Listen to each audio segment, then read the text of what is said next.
Hello friends. So this is our last lecture of youth and age. We saw that it is better to combine both youth and age in employments or in business or in projects or whatever you take it, because the mistakes of the one can be corrected by the merits of the other. Isn't it? Now, sentence 21. There be some have an over early ripeness. Over early ripeness means, say, some people start writing poems at the age of 10. Some people start singing like Lata Mangeshkar at the age of 5. So they are over early ripe, we can say. Understand? So they are talented people, born with that talent. There will be some have an over early ripeness in their years, which faded betimes. Then what happens? It will disappear early in their life. That's the meaning. So at the age of 10, you start writing. Say you can write epic, write novels, write or paint like Michelangelo. But by 30, 35 or so, that faculty will fade. There is such situation. So he gives 3 examples here. With that we come to the end of this essay. So then, these are first such as have brilliant wits. So they have got brilliant wits. Means as just now I told you, they can write epics, novels, or they can paint like Michelangelo, or they can be great architects, see, and so on. And they can be great rulers. Say Augustus Caesar, at the age of 18, he took up the reins of Rome. So, but they are people, these are first such have got brittle wits. Brittle is like glass. That is brittle. Glass is a brittle object. So they are wit like brittle, as like that. That means they are you see through. At the same time, there is very nice also, isn't it? So that is brittle wit means. Right? Here it means very clever, extremely clever. The edge whereof is soon turned. What happens to the brittle things? If they fall, they will break. And you cannot do anything with them. Like that. So edge will be turned, or very sharp knife. When you try to cut something, the edge will turn like this. That is. So that means it will become blunt. It is very extremely sharp. Turn means it will become blunt. Such as Hermogenes the rhetorician. Hermogenes the rhetorician, whose books are exceedingly subtle. Exceedingly subtle means very, very clever, or very full of wisdom, so to say. Subtle philosophy, who afterwards waxed stupid. So at the age of 15, he became professor of Greek excellence at Rome, Hermogenes. But by 25 or so, he lost his memory. Hermogenes was famous Greek rhetorician. And as I told you, at 15 he became professor of eloquence in Rome. But 25, his brittle wit started fading. A second sort is of those that have some natural dispositions. Means they are not overly right, but they are very, very gifted by nature. Disposition, natural disposition, gifted by nature, by their birth, or by they are born with the talents, so to say, which have better grace in youth. See, for example, he speaks about Hortensius, another great rhetorician, orator. Hortensius used to compete with Tully. Tully means Cicero, another great statesman and rhetorician or orator, Hortensius. So he had a very attractive style. He was so eloquent. His style was so attractive. When people start listening, they won't go away from it. So, to an extent, we can say he was greater than Cicero, as far as his early style is concerned. But then what happened? His later style did not come up to that level. Slowly, the style started fading. That's it. So, first one we saw Hermogenes, now here is Hortensius. Both are great rhetoricians. And in the beginning, have better grace in youth. When he was a young man, people would not go away from his, people would not go away from his stage. When he is speaking, nobody can go away. So, so attractive he was. Understand? Than in age. So, there also what happens? The style with which he used to attract people, keep people within his range or within his power of words, style. That was when he was young. But then when he became old, that is age, what happened? Such as is a fluent and luxurious speech which becomes youthful but not age. So his speech, when he was saying, was fluent and luxuriant. Luxurious speech means using the right word in the right place and also using many literary words. Understand? Literary words. You can say, you can just give an example. See, in an ordinary, using an ordinary expression, we can say, he has given up the habit. He has given up the habit. But a bit more serious style, if you want to present yourself, a splendid style, then say he has abandoned his habits. The same thing, but one is a big word and the other is a common, ordinary expression. He has given up. Or even you can say he has left the habit. That will become too common. So left the habit, given up the habit, abandoned the habit. So that will be luxuriant and fluent and luxurious. So luxurious speech means using such selected words, literary words, and at the same time fluent, flowing like a river. No stop, no oh, like that. Very often when we speak, you say oh, like that. But there is no such thing in him. But what happened to that luxuriant speech? When he was young, it was very attractive and people used to listen to him without even going for a break. Or they wouldn't mind if they don't get an interval. Then not age. But when he was getting old, the luxuriant and splendid and magnificent speech slowly left him. That's what happened. Left him. So Tully is another name for Cicero. And I think that very often Bacon uses this. He prefers this name. Says of Hortensius. What does he say? Idam manebat neque idam deceba. Idam manebat neque idam deceba. So that is Latin. I often say Latin is a phonetic language and you write and read it the same way. So you can say idam manebat, maneo. From there you have got a maneo. Permanence. That word comes there, means remain, stay, permanence.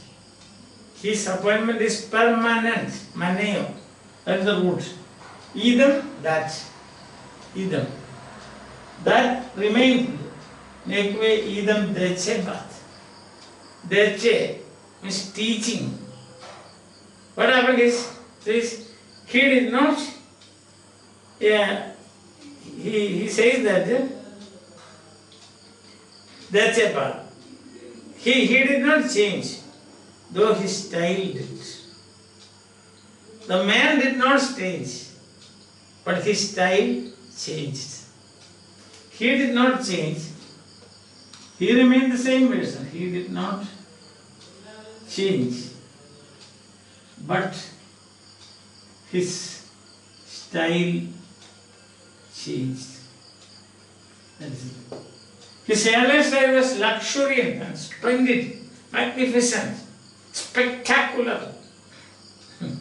He can use such big words. Yes, fluent. Yes. Then what happens? Cicero says, the man remained the same, but his style changed. That's about his teaching. His teaching style changed. That is what Cicero says about Hortensius, the rhetorician. His style was very attractive, florid style, you can say. Nobody would get up while the speech was going. Everybody will be attending the speech with 4 ears. We have only 2, but 4 ears. I am exaggerating a bit. But then what happened? Later in his life, his style slowly faded. So that is overearly ripeness. There are 2 examples. A third one is, of such as take as too high a strain at first. Too high a strain means success one after another. Midas touch. Whatever you touch, that will turn gold into gold. Sometimes it happens like that. There are certain players, football players, basketball players and so on. So they are so brilliant when they are very young. So 20, 25, 30 and so on, they have amassed trophies. They have become honor of a state or an empire. But then what happens towards the end of that? Towards the end, there will be the beginning and the end will not match. See, the early in their life, success after success, one after another. And he gives the example of Scipio Africanus. It's a Roman general, great Roman general. Very young, he conquered Spain. He attacked the Carthage, defeated Hannibal, and ended Rome with great triumph. But what happened is that it has been said by Livy, the Roman historian. It has been said by him that the beginning did not equal the end. That means by 30 or so, he also started slowly fading. So 3 persons we have seen, overearly ripeness. And when first one is Hermogenes, the rhetorician. At 15 he became professor of eloquence, Greek eloquence in Rome. 25 he lost his memory. Hortensius started with the florid style, luxuriant style, fluent style. Fluent and luxuriant and florid style. It's a splendid, magnificent and spectacular. Yes, I am also using some words. Big words we can say. Of course, not out of context. Then what happened? Says that he remained, the person remained like that. Physical, there was not much physical change, but his style changed. Early, that is 35 or so. And then you have got another person, a Roman general, Scipio Africanus. Same. So success after success, victory, one after another. But at the end, what happened? He also practically became a comparatively an ordinary person. So that is what he says. Livy says, Ultima primus cedebant. Ultima primus cedebant. Latin again. Ultima primus cedebant. So ultima means last. Primus means first. Ultimatum is an ultimatum. The ultimate conclusion, the last conclusion. Primus means prime, beginning. The beginning did not match the end. That means, what does that mean? That is, the last or the end did not match the beginning. So beginning was so victorious, one after another. As I told you, like Midas touch. When Midas touched something, that turned into gold, like that. Whatever he touched, he knew no defeat, so to say. He knew no defeat. But towards the end of his life, he did not shine as he was shining in the beginning. So these are over-early writers. There are three persons we have seen. But what will happen is, after some day, it's natural. You have seen certain plants flourishing, full of flowers and fruits. Then, after 2 or 3 weeks, what will happen? Our flowers and fruits will be plucked away. It will stand like tree. It becomes a plant which is stripped off its colors. So this is natural. But in certain cases, that Bacon did not say. The beginning they will be very dull. But the end of their life, they will be shining like the sun. I have my experience, I tell you.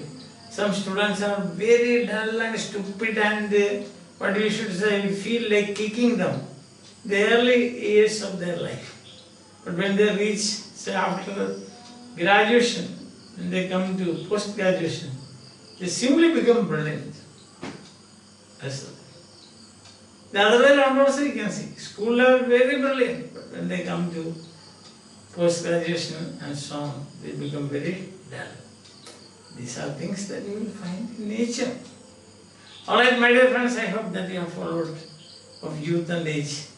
The merits of youth, the demerits of age, isn't it? The plus points and minus points, both you must, young men see visions, but old men see only dreams. So young men, they are friends of God. By old men, God does not admit them in his club. Understand? You have got different clubs now. Club, MD's club, secretary's club, like that. So they will be only member of or branch manager's club, manager's club. So you have got such clubs. So old men are. But old men, they are intoxicated with life's experience. Old men consult too much. And for a long period of time they consult. Isn't it?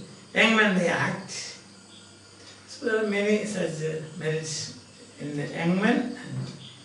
Any action is required, then the young man should come. Judgment is required, then old men should come. Men of age.